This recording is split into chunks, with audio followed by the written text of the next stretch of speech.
Go yard. I got so much motherfucking design on right now. Break it down, bring it back, make it clap. I got 3 old thoughts, new guap, wear that thing. Bitches on my line, and you know. Sejarah sport dan olahraga dapat mengajarkan kepada kita arti mengenai perubahan masyarakat dan mengenai olahraga itu sendiri.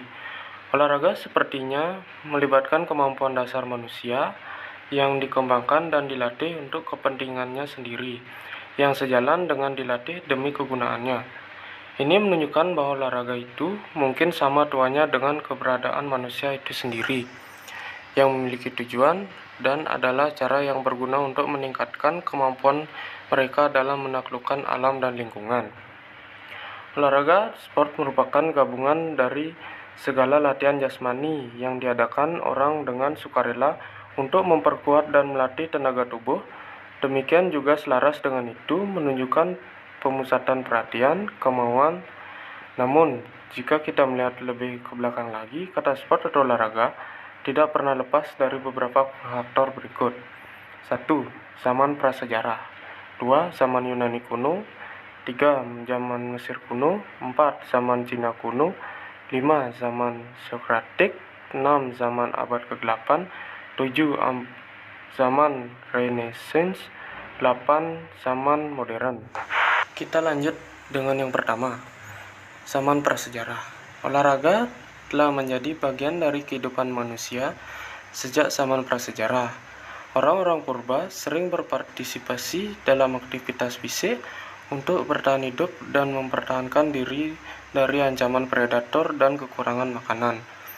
Olahraga zaman prasejarah mungkin tidak seperti yang kita kenal sekarang, tetapi aktivitas fisik ini masih menjadi bagian penting dalam sejarah manusia.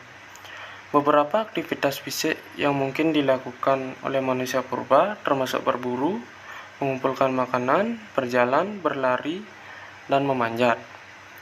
Berburu, terutama pada hewan besar seperti mamut, dapat memerlukan kekuatan fisik dan koordinasi yang luar biasa. Selain itu, manusia prasejarah juga mengumpulkan makanan seperti buah-buahan, biji-bijian, dan sayuran. Kegiatan ini juga melibatkan aktivitas fisik seperti berjalan dan memanjat pohon. Selain itu, berburu dan mengumpulkan makanan, manusia purba juga terlibat dalam aktivitas fisik yang mungkin dapat dianggap sebagai olahraga. Kita lanjut dengan yang kedua, zaman Yunani kuno.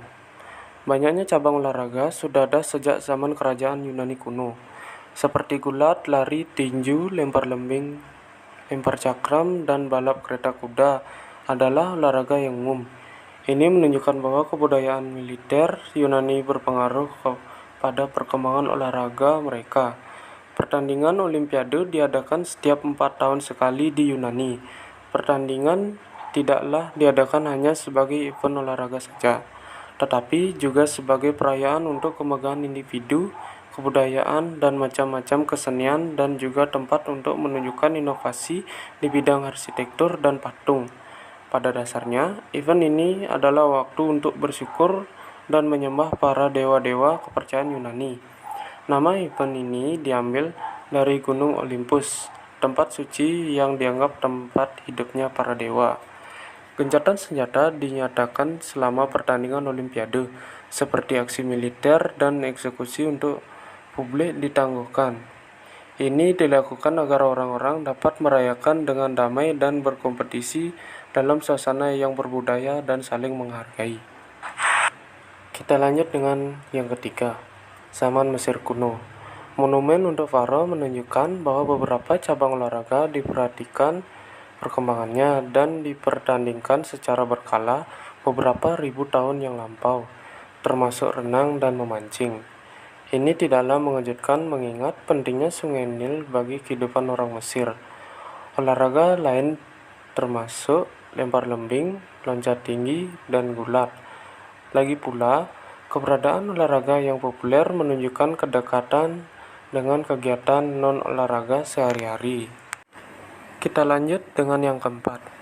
Nah, menurut sejarah Cina kuno, terdapat artefak dan bangunan-bangunan yang menunjukkan bahwa orang Cina berhubungan dengan kegiatan yang kita definisikan sebagai olahraga di awal tahun 4000 sebelum Masehi. Awal dan perkembangan dari kegiatan olahraga di Cina sepertinya berhubungan dekat dengan produksi, kerja, perang, dan hiburan pada waktu itu. Senam sepertinya merupakan olahraga yang populer di Cina zaman dulu.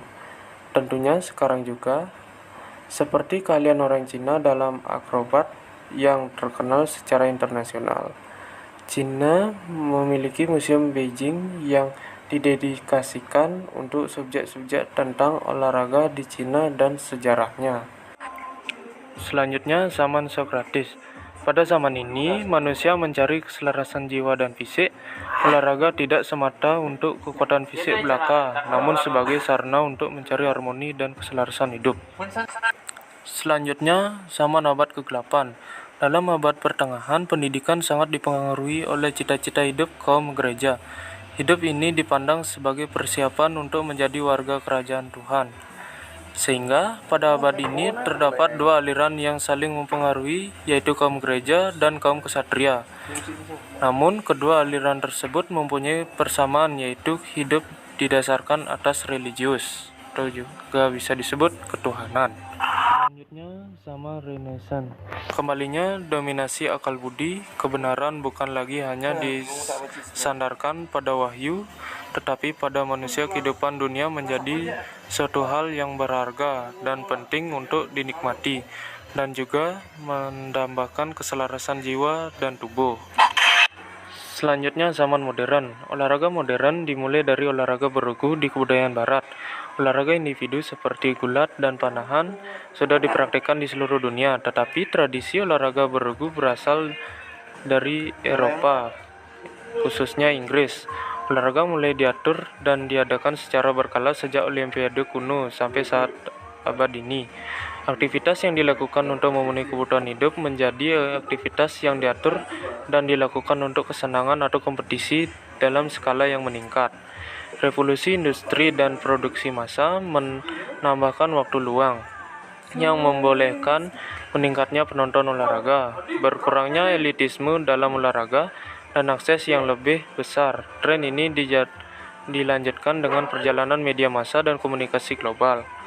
Profesionalisme menjadi umum, lebih jauh meningkatkan popularitas olahraga. Ini mungkin kontras dengan ide murni orang Yunani, di mana kemenangan pada pertandingan dihargai dengan sangat sederhana dan dihargai dengan daun zaitun. Mungkin karena reaksi dari keinginan hidup kontemporer. Terdapat perkembangan olahraga yang paling baik dijelaskan dengan postmodern. Extreme ironing sebagai contohnya. Juga ada penemuan baru di bidang olahraga petualangan dalam bentuk melepaskan diri dari rutinitas kehidupan sehari-hari. Contohnya water rafting, canyoning, base jumping, dan lain-lain.